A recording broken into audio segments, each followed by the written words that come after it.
Hey everyone, I hope you're well. Today we are going to be looking at the Apex Legends patch notes. Now, we didn't have a chance to look at them yesterday because I was so busy with all the other stuff, so we're going to delve in.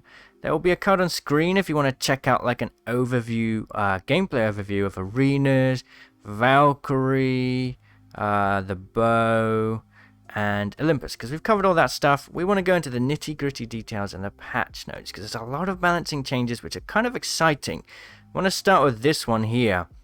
This is starter kits. This is a new introduction to Battle Royale in Season 9 that I didn't really even notice until I looked back at my footage because I didn't really get to play much Battle Royale mode.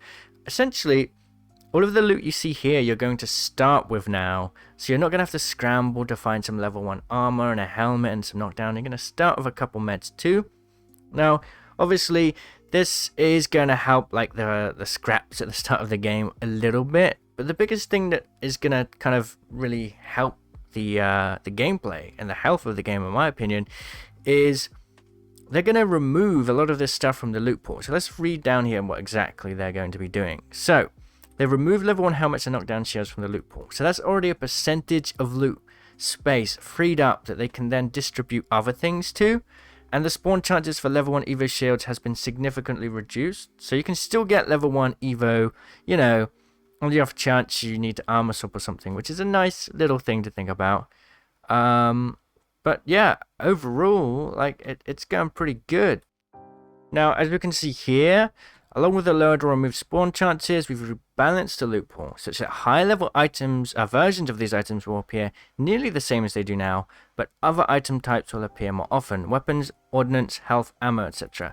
So, if you have ever had struggles with trying to find enough ammo or the right attachment for a weapon, this is going to be a change that is necessary, and I'm really excited to see that. So yeah, kind of cleaning up the loot pool a bit, really good.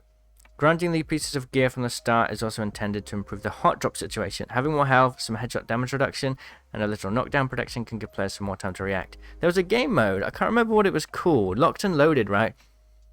That felt really good. So it's basically going to be like that. Really cool. Of course, you don't have weapons. I'm glad they didn't give everyone a Mozambique and P20 because it was a bit chaotic. Really cool.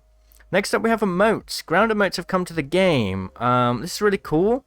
Now, you've probably seen quite a few videos online about these, and the animations are so good. Each legend has 3 different ground emotes, but later today I'm actually going to release a short showcasing them in the game, not just on the menu, because when you show them in the game, they have unique sound effects and voice acting that you don't get to kind of see or hear for some reason on the menu. So that's really, really cool. Like, I'm such a fan of these. Obviously, everyone's a little bit worried about what will happen if you use these, because you go into third person, right? But they've got an anti-peek feature. And basically, if you can't see someone normally in first person mode, then as you can see here, they won't actually render. So it's been, you know, worked on a lot to make sure you can't abuse this in any way. One thing I do wonder is, I don't know if it says anything about hitboxes here. Okay. I want to know if the hitbox kind of sticks to the animation, because there's some pretty crazy ones, like a Wraith animation where she does a bunch of flips. Like if you could dodge Kraber bullets with that or something, that would be pretty funny, but I don't know. Battle Pass. We should be getting the Battle Pass trailer soon, but for now, a little sneak peek. We've got the level 25 Rampart skin and the level 50 Wraith skin. Both of these look real nice. You know, Rampart skin is not my favorite legendary in the Battle Pass, but I like the clean look in the gloves. It looks really cool. Another big change. Low profile has now gone. So, let's see what they say. After a successful experiment with Wraith's hitboxes, we're now confident that we can self-balance issues between smaller and larger legends through changes to their kits and hitboxes. Really happy to see this. Watson and Lifeline definitely don't need low profile. Wraith's been nerfed so much now that she doesn't need it either. So, really, really good. Watson and Lifeline having a bit more combat power now because of the removal of low profile is just really good to see. Really good. So next we got Lifeline. Now Lifeline's gone through quite a big change in this season. The biggest thing, honestly, there was a lot of sort of unhappiness about this change, and even myself, I was not so unhappy with it. I still I'm not sure. I'm not sure how it's going to be in game, but I will say that actually playing it in the patch in arenas mode, the removal of the revive shield with Lifeline when she auto heals, it's not as big of a nerf as we would have first thought. Like, it's not that bad, but it's, you know, we'll see how it is. So that's gone. But also they've increased her tactical heal rate from 5 HP to 8 HP per second. I don't know if anyone's really going to be using it that much, but I guess when they do use it now, you'll be healed a little bit faster, so that's always nice. It was kind of like a meme ability that no one really used. And the care package as well. But now, I did try out the care package in the firing range. It's really cool. So this is how it works. Guarantees an upgrade, if possible, in 3 categories: body shield, helmet, backpack, knockdown shield, and weapon attachment based on your current team's gear. So what I've found out when I tested it is it will give you a guaranteed 1 level upgrade to one of these items, any weapon attachments, or any gear that you can wear, all the way up to gold. So if all of your team have full purple attachments and gear, the next thing it's going to drop is golden magazines, golden scopes, and golden armor and backpacks, and knockdown shields, which is pretty cool if you ever get to that point in the game. So it's always going to give you some value no matter what, which is really, really good. I'm really excited to see that. This is a change I didn't expect. Well, we all knew about this, right? You can now stim every 1 second if you want to be absolutely crazy, but it costs 20 HP, which is quite a big nerf, honestly. You know, it is what it is, I guess. We'll see how it plays out. I think Octane's still going to be highly played. Still a pretty fun legend no matter what. Increased bullet spread. Now, this is the thing I didn't really see coming. So when you slide on slide or crouch into a jump pad, you actually have 100% mid-air accuracy, or at least you did. In Season 9, it says increased bullet spread while in the air and shooting from the low launch pad trajectory. So trick shots on this thing aren't really going to be possible anymore, which is a shame. But it was pretty strong to be able to fly through the air at high speeds and have 100% accuracy. So it makes sense. We're going to have to test it out to see how much it's changed. But I imagine it's probably similar to the just normal standing and jumping on the jump pad accuracy. Loba has gone through a couple changes. Let's see what this is about. Can now, this is cool. Can now run and slide at full speed while aiming the bracelet and while the bracelet is in the air. Really, really, really good. Fixed a lot of bugs that caused bracelet tosses to fail. Oh my god, it was so bad. It got so bad to a point. Like, you'd see a Loba throw her ult, her tactical in front of you, and she'd miss the throw. Like, she'd throw it, and she'd just stand there, and it would just bounce around. You'd hear her tactical bouncing around, and she just looks you in your eyes like, well, I'm screwed. Like, it happened so many times to me where I felt sorry for the Loba that just tried to escape. So hopefully this actually means a lot of bugs, because Loba players have been going through a lot, to be fair. And they've increased the cooldown of the ultimate to 120 seconds. It's a very powerful ultimate to have early game, so that makes sense. Luckily, the power in arenas is pretty good. I talked about that a lot yesterday. Horizon's nerf, from what I tested in the firing range, was pretty big. But this looks even bigger. This actually looks kind of crazy. So, reduce lift speed. So you go up the gravity lift 30% slower. The movement side to side is slower, and you can only spend 2 seconds in the gravity lift. On top of that, the cooldown has gone to 20 seconds. So the way that we play Horizon has been changed massively now. If you played Horizon a lot, you're going to really feel these changes, but it was much needed. I think that Horizon's gravity lift was always meant to be mostly a repositioning tool, and people just abused the fact that you could just fly up to the top and just like go back and forth with a Spitfire or a sniper and just absolutely destroy people. A very horrible change to get used to if you're playing Horizon every day, but much needed. It is much needed. I don't know if the cooldown is necessary. You can't really necessarily go as far with this as you can a grapple, so I don't know. We'll have to see, I suppose. And Horizon's abilities will now get zapped by Watson's Violence. That's a nice change. That is a nice change. Fuse has got a small buff. I mean, always nice to see. Nothing for Rampart in this season, but they did say they'll be improving Rampart maybe in Season 10 or something. Good news is though, ramp up's pretty good in arenas. So Knuckle Cluster, Fuse now has 2 stacks of Knuckle Cluster, reduced cooldown from 25 to 20. More help is coming. Yeah, this seems like quite a small change, but we want to be very careful how we buff him so he doesn't just become the legend that kills you with his abilities. Yeah, it makes sense. He needs more area control. They need to improve the way his ult works, the visibility of his ult, and the actual ability to like trap players better. That's what he needs. Bangalore, thicker Bangalore smoke. So I imagine it will be back to what it was before. Last patch we optimized Bangalore's smoke particles and inadvertently thinned them out. This aims to get her back to the original visuals while keeping the optimizations. Okay, cool. That's good. That's good. Bloodhound no longer receives assists from Eye of the Allfather. They talked a lot about this. They said that there's enough intrinsic value in sonar scans, and it's a slippery slope to consider crediting assists for other non-damaging abilities. It was kind of abused a lot. I think it was abused to get free RP, so it makes sense. But Crypto will remain an exception. The active nature of Crypto's drone scan is notably different from the passive option with Bloodhound. This should encourage Bloodhound players to act on the information they get from the scan, to eliminate instances where they might try to snag a quick assist without committing to a fight in the same way Crypto has to. Yeah, I mean, yeah, I think that's a decent change. I don't think there's anything wrong with that. This is cool though. Crypto's drone can now scan and open care packages. So we all know those moments where there's a care package really far away, you have a good position late game, and you just really want to know what's inside. And then you run over there, and it's some blue armor, purple armor, and a Phoenix kit, and you don't need any of that stuff. And now you've lost your position. Well, this is actually quite cool, because you can go, hey, here is these weapons, or no weapons, no good stuff, whatever it is, you'll be able to know whether it's worth actually going down there to get the stuff. They've also added the Marksman weapon category. So the Scout, Trouble Take, 30-30 Repeater, and the new bow all go to the Marksman category. Overall, I mean, I don't think it's going to be changing much. Let's see here. Well, they'll still use the same ammo. For starters, we're increasing the movement speed while aiming down sights for Marksman weapons. They were at sniper speeds and will now be between sniper and AR speeds. This is good. So if you didn't know, every weapon when you aim down sights has different movement speeds, so it makes it very hard for you to be agile whilst using like an LMG or a sniper whilst ADSing.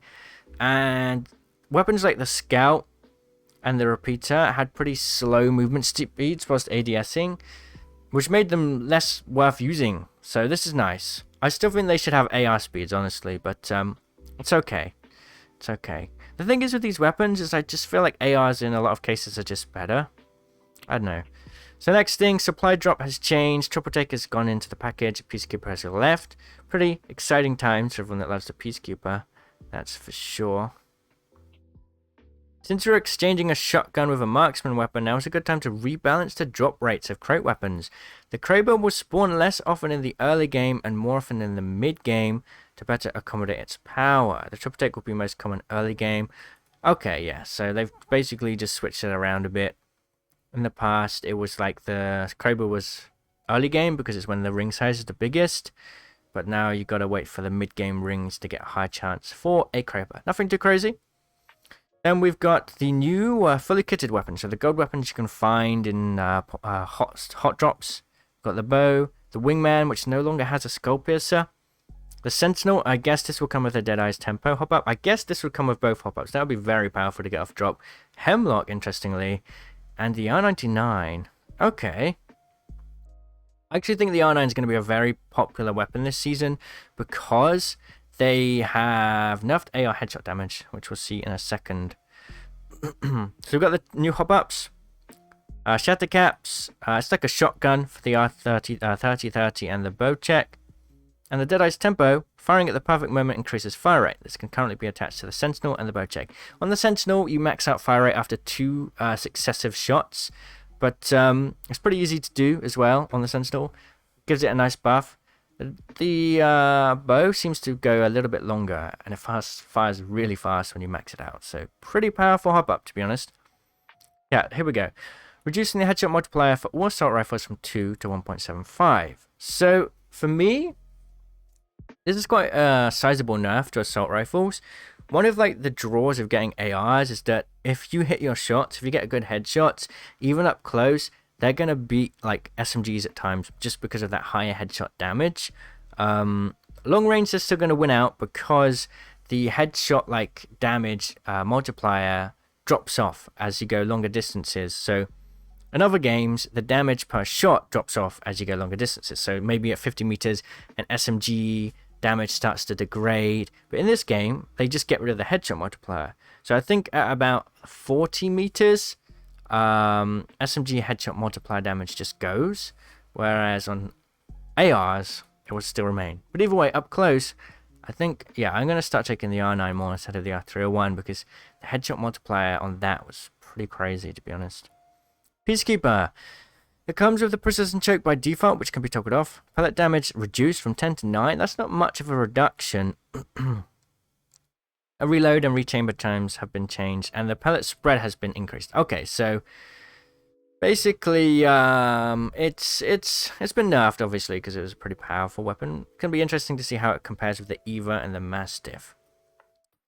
As a crit weapon, it will come with an... Oh, this is the triple take. 9 ammo clip and 63 reserve ammo. Fire rate increased. Time to full charge, so you can zoom in quicker.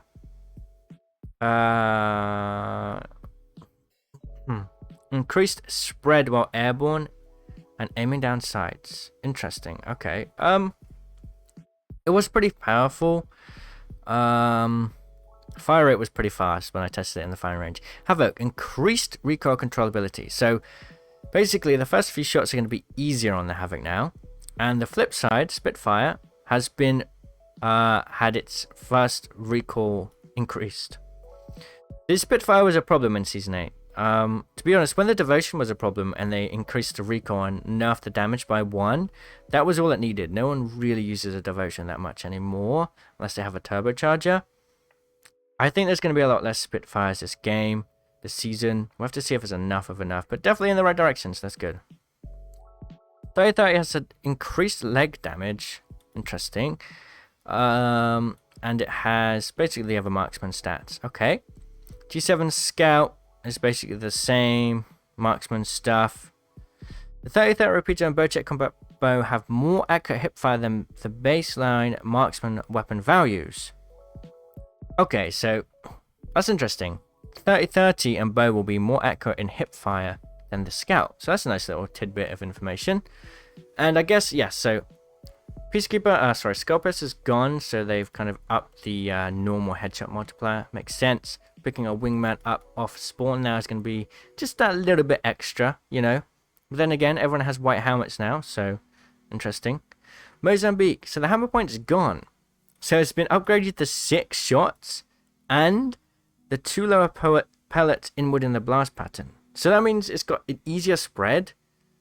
If you get 6... This is actually quite powerful. Like I might actually rather land on a Mozambique than like a lot of things. This is actually quite a good thing to land on, to be honest. Wow. ADS with this thing, and you can get like 45 damage most shots, so that's cool. P2020 increased bullet damage, lowered fire rate. Okay, I mean, you know, once again hammer point's gone, so it makes sense. Okay, interesting. Arc Stars, aim and movement slow removed. Ooh. Sticking someone should feel rewarding, considering it's a rare occurrence that's difficult to pull off. While an argument can be made that getting stuck should be a personal death sentence, the inability to at least relocate and spare teammates from the follow-up explosion makes it hard to counter against a coordinated team. Yeah, this is a nice change, I think, because if you get Arc Starred, you're basically dead. Arc Star, and you get stuck, well, you're going to get shot down, or you're going to get Arc Starred or naded again, and you can't really get out of it unless you have, like, Wraith's Q or Pathfinder's Q or something. Happy to see that, honestly. Quality of life. So, yeah, they've changed the badge UI. So you can now be filtered by all or unlocked only. Nice little change.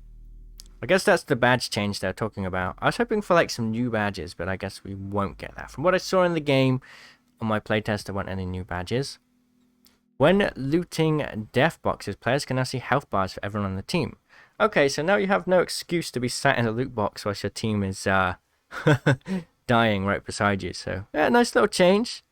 Not gonna lie. Really cool, actually. They're always like improving the UI. Like if you go back to like season 0, the UI will look so different, you know.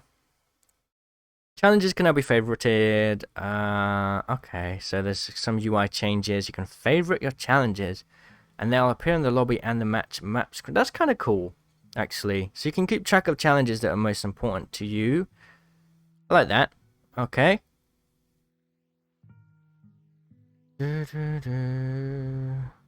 Players can now request better equipment by going into their inventory and pinging a piece of equipment. This is actually a cool change. I've always wanted that. Like, if I want a better backpack, I have to, in the past, I'd have to drop my backpack to ping it that I want another backpack, you know?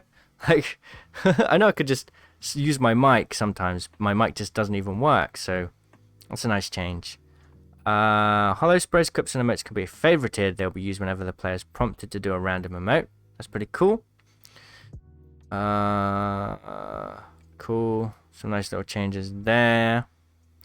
Flight path adjustments. Removing edge dropship flight path to prevent matches where a large portion of the map receives little to no traffic. Okay, that's nice.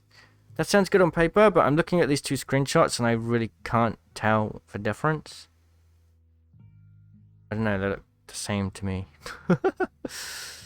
Well, I think, yeah, well, you know. Good change, if it actually lives up to it in game. I'm sure it will. We're continuing to work from the Fight Night update to improve match pacing towards the end of the game. We're slowing down the closing speed of the late game rings to allow more time to fight and maneuver your way into the ring. We're also reducing the waiting time. Yeah, okay, so the waiting time is good. Reducing that, because the game can get a little bit stale at that point. Okay, have to see how it feels.